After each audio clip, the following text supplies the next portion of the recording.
today we have the United States Basketball Writers Association Awards to honor college basketball athletes as well as coaches. And so today I have a special guest with us right now, and I want to kind of hand it over to her and have her tell us a little about herself and her career. I'm Aneesah Morrow. I'm a freshman at DePaul. I would say that I'm very competitive, passionate, and determined. My freshman season was great, of course. There were trials and tribulations that I went through, but I feel like I overcame them and just tried to stay focused in school and in basketball. Okay, and just to help remind our listeners, what school are you at right now? DePaul. DePaul, okay. How did you make that decision? Because I'm sure you had a lot of different offers. How did you make that decision of DePaul University is going to be my next home away from home? I did have a lot of choices. I would say I came out of high school with 24 offers. Wow. I chose DePaul because of the winning tradition. I also didn't want to go far away from home, so that was a plus. I wanted my family to be able to enjoy my career as well. And my niece, she comes to every game just super excited, so I just wanted to be around my family throughout my process. Yeah, absolutely. How old's your niece? She's 2.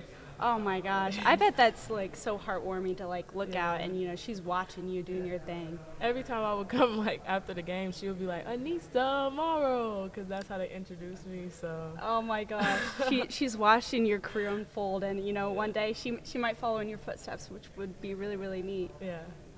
Yeah, that's awesome. So with each game day, do you have any game day rituals? Because I know everyone kind of goes about it differently. Of like, I have to have the same breakfast, or my laces have to be a certain color or tied a certain way, or do you do even any team traditions like before each game? I wouldn't say that my game traditions or rituals is like, how would I say, just like I follow it the same way every time. Sometimes I'll nap before I get taped, or I'll tape before I get napped.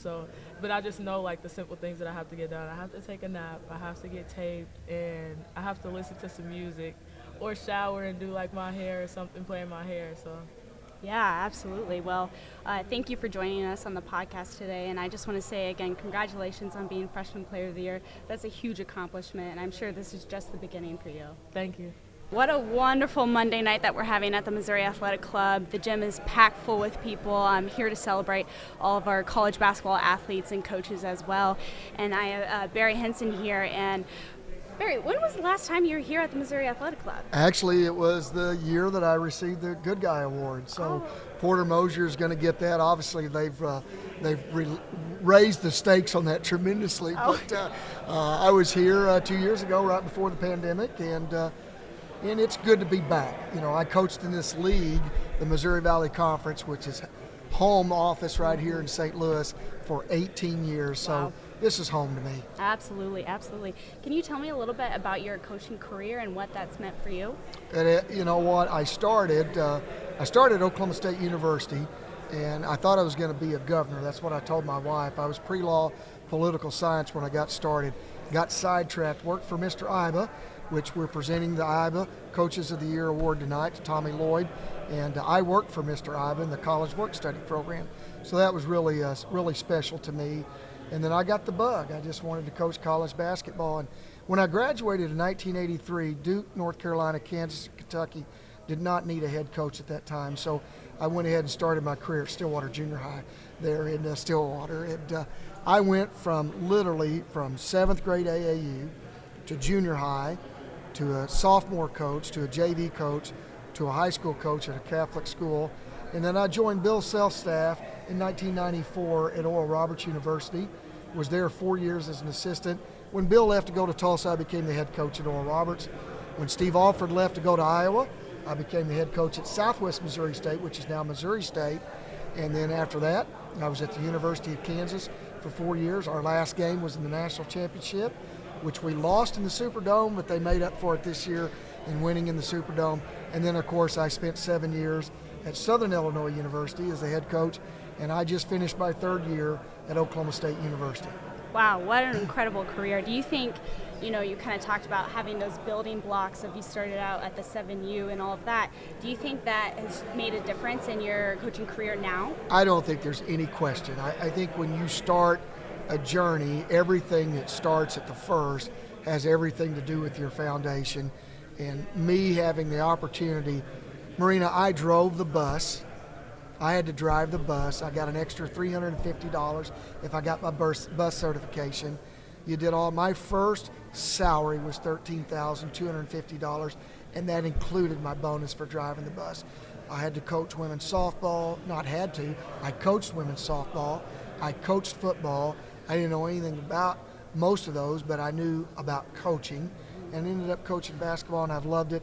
And I am getting ready. Next year will be my 42nd year to coach. Wow. Now, you don't last for that many years if you don't love it.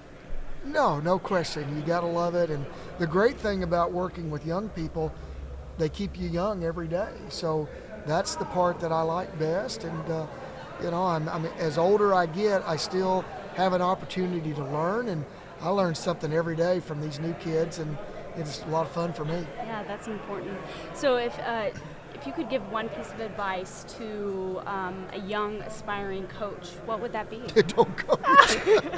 I'd say, hey, go into something else. No, I think we all start off with aspirations that we have to be at this certain level, whatever. And I think you have to tell yourselves, why are you coaching? The most important thing is I get an opportunity to impact lives each and every day. Quit worrying about the level. I am a great example. 7th grade AAU, and here I am tonight having an opportunity to speak at this event when I started. So don't quit worrying about the level. Worry more about the impact that you have an opportunity to make with kids. Yeah, that's a great piece of advice. Well, Bear, I just want to thank you for coming to the Missouri Athletic Club. We're so happy you're here, and we know tonight, the banquet, it's going to be a great evening. Well, I appreciate it. Hopefully we'll get people laughing a little bit, and maybe we won't make it so staunch. Yeah, I say let's do it. All right. Thank you, Marina. All right, so we got Jabari Smith with us from Auburn University. Thank you so much for joining us on the Missouri Athletic Club Connections. We're so happy to have you here in St. Louis tonight. What an incredible evening. I just kind of want to start with, tell us a little bit, about your first year. Like, wow, that's incredible. Yeah, it was a great year. Just meeting my teammates, just always being with them, just getting to work early when we got there and just focusing on winning when we got there. We wasn't focused on individual goals and nothing like that. We was just focused on winning. And as we focused on that, our individual goals came, with Walker winning the awards he won and me winning Freshman of the Year. It just shows how much work we put in, how much we cared about each other, and just what we did this year. So absolutely, because you need those teammates to push you to always, be better. Always. Yeah. So with transitioning into college and everything, how has your team been a support system for you, as well as the coaching staff? Team's been a great support staff. Older guys who've played in college, always telling me stuff to be ready for, telling me stuff to watch and just stuff to help me out. With them already being in college and already being through what I'm going through, it's just good to have them with me, good to have them help me. Them pushing me in practice, competing with them in practice. I can't thank them enough for just being there for me, keeping me grounded, and just having brothers with me along the way. And coaching staff, best coaching staff in the country, I would say. As far as a personal standpoint, always being there for you, and just overall knowing the game, it's just no other better coaching staff in the country. Yeah, that makes the difference. You got to have that support system, that coaching staff that wants to see you get to the success level that you're already seeing at such a young age. So another question is, if you had to choose one word to describe your college experience in basketball so far, it's only been not even a full year yet, what would that word be and why? Historic, I would say. It's just going to be a year I'll never forget. It's just my only year playing college basketball, winning the SEC, going to March Madness, going to the tournament, just doing stuff that I've been dreaming of since I was 6 years old. So, it's just something I'm never going to forget. Yeah, doesn't get better than that, finally achieving those goals that definitely. You have seen on TV as a kid. So one last question. What's next? What's your, career aspirations? Like, what's the end goal? Just get to the NBA. Just make a name for myself, you know what I mean? Not just be another guy who made it, just be a guy that people are going to remember. A guy that just people always going to remember as somebody who treated people the right way, somebody who always played hard, somebody who always left it all out there. So I want to be remembered as that and just, create my legacy. Absolutely. Well, Jabari, thank you so much for joining us at the Missouri Athletic Club. I think it's going to be a great evening. Thank you. So we have University of Arizona in the house. How's it going, Coach? Let's go, bear down. Yeah, we're so happy to have you here at the Missouri Athletic Club today. It's going to be a really special evening, and we're so excited to honor the best of college basketball. So I just kind of want to start with what makes the University of Arizona different from other basketball schools. Well, it's we got a great tradition, that was started, even before Lute Olson. There's some great coaches there, and then Coach Olson was able to kind of take the program to was making Final Fours and pushing to win championships, and then Sean Miller really came in and built on that tradition. And I'm lucky to kind of my job is kind of try to build on what both those guys have done. So you just got an amazing platform there, and you got a really engaged community and a university that's 100% behind their basketball program. Yeah, that makes a difference of having that support system. Everyone talks about having it from the coaching staff. Yes, that's important, but you also want it from your university, because if your university doesn't support you, who's gonna? Oh, no question. We have great administrators there, and I'm thankful they believed in me and gave me the opportunity last year. And I'm going to do everything I can do to make them proud. Yeah, absolutely. So how'd you even get started coaching in basketball? Well, I just think I knew at a young age. I had a lot of great coaches that I played for, whether it's youth soccer, youth football, baseball, basketball. And I just love sports, and I was extremely competitive. And, I was a decent athlete when I was younger, and ended up not being quite as good as I hoped. And, I was able to play collegiately and even a little bit overseas. But just love coaching. I just love the process of getting better and building a team and helping guys through struggles. So, it's kind of all I know. And I was fortunate at a young, get my start in coaching, as 23, 24 years old at Gonzaga, and things moved pretty fast. And the next thing I knew, 22 years had passed. And so had a great run there, and really, I was around a lot of great coaches, other coaches, even like Ray Giacoletti, who lives in the community here. I had lunch with him today. I had the pleasure of working him with a number of years. And obviously Coach Few is a great coach. So it's just a special place to be for me to kind of grow and develop. And, now I'm thankful to have the opportunity to be at Arizona. Yeah, absolutely. So now I know a lot of players kind of have a game day ritual. I got to have this breakfast, and these are my game shoes and all of that. As a coach, do you have a game day ritual? Yeah, nothing crazy. I try not to get too ritualistic, because, if something gets knocked off, right. I don't want to be. So I like to be a little bit agile, but, I like to go home before the game's at home. I don't stay down at the gym all day, and, or I'll even start out my day slow and kind of go in a little bit later, knowing it's going to be a long day, and just try to get myself mentally prepared to put our team in the best position. That's kind of what I do, but nothing crazy. Yeah, absolutely. Anything you want to say to your players back home? Love them. I love those guys, and I haven't been around much the last couple of weeks, because I've been busy, kind of on this little tour and recruiting a little bit. But can't wait to get back home and get to work with those guys and start building for next year.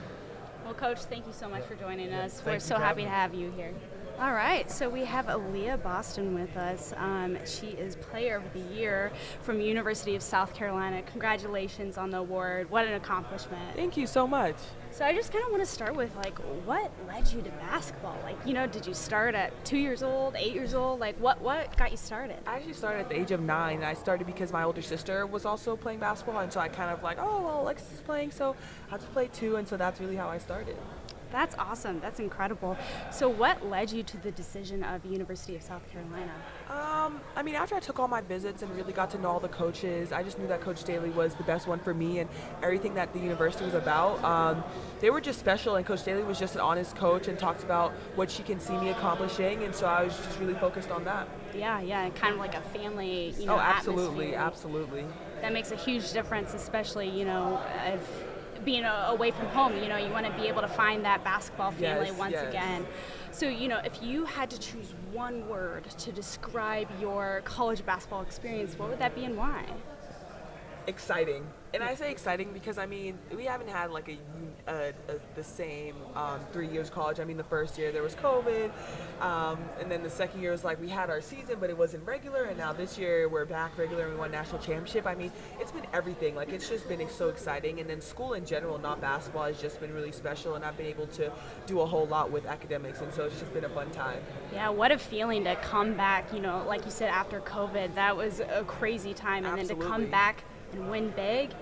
what an accomplishment. So congratulations again, and thank you for coming to the MAC. We're so happy to have you here. Thank you so much. All right, we're here at the College Basketball Awards at the Missouri Athletic Club. I have Governor Pawlitz with us. Governor, can you just kind of describe to me what this night means to the Missouri Athletic Club? You know, it's such a great opportunity for our members and their guests to welcome into our historic downtown clubhouse and to pair up with our already existing history involving athletic excellence and athletics achievement in this arena of college basketball. And it's particularly meaningful, I think, this year after the challenges of the past 2 seasons and the challenges with people gathering in person. And as a club, we've been so fortunate to have a committed group of sponsors, people who have that enthusiasm and that ambassadorship from when we hosted the event in 2018 and 2019.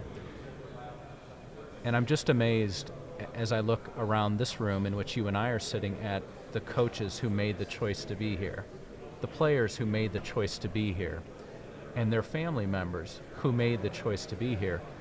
And I think that when we go through the rest of this night's program, and again, our members and their guests are able to witness firsthand at the awards banquet that kind of star power, it's going to be really special. Yeah, absolutely. Here at the Missouri Athletic Club, we definitely love to, build upon our tradition. And I think this is a really special evening, to have all of these incredible coaches and players here. We have the Herman Trophy Awards to honor our soccer players, and now we have the College Basketball Awards. It's incredible. What's next for the Missouri Athletic Club? Yeah, we want to keep this train going. It's not lost on me that if you do a good job this year, you enhance your likelihood of being invited to be the host site again next year and the year after and so on. And of course, those of us on the planning committee from the member side, club employees such as you on the staff side, I think we have known that from day one that we didn't want to miss a chance to be exceptional, in particular for the sake of our members, but also, again, these players, in many cases, they're traveling from other awards events, the Wooden Awards in LA, and we want them to make that stop off in St. Louis. Yeah, absolutely. So now that the night is finally here, you're part of the planning committee, how does it feel? Are you sad that we're here? All this build-up, or are you really excited to, see everyone in the same room finally? No sadness whatsoever, but I admit that tomorrow morning I may be sad. Yeah. And that was a lot of fun, and I can't wait till next year. A ton of build-up, but in a good way, in a healthy way. That healthy anxiety and that I couldn't get the grin off my face all day because I knew this is where we were headed to in the 3 o'clock hour, the 4 o'clock hour, as media shows up, as people gather, as you see players from different parts of the country who maybe they've heard of each other or they thought, I've been following your season the same way you've been. Anyway, so I'm pretty geeked up right now. There's a lot of neat, atypical, wonderful things happening in our clubhouse. Yeah, it just emphasizes the fellowship and the friendship that the Missouri Athletic Club has. We're bringing everyone together. Yeah, I'm watching Arizona coach Tommy Lloyd walk down the same hallway that at 6 a.m. on any random Thursday I walk down before my workout. This is crazy to me. Yeah. It feels good. It feels good. Well, we just want to thank you so much for your hard work for putting this night together because I think so far it's gone well. Thanks so much. It's been an absolute pleasure, and I'm thankful for the help of you and your colleagues as well.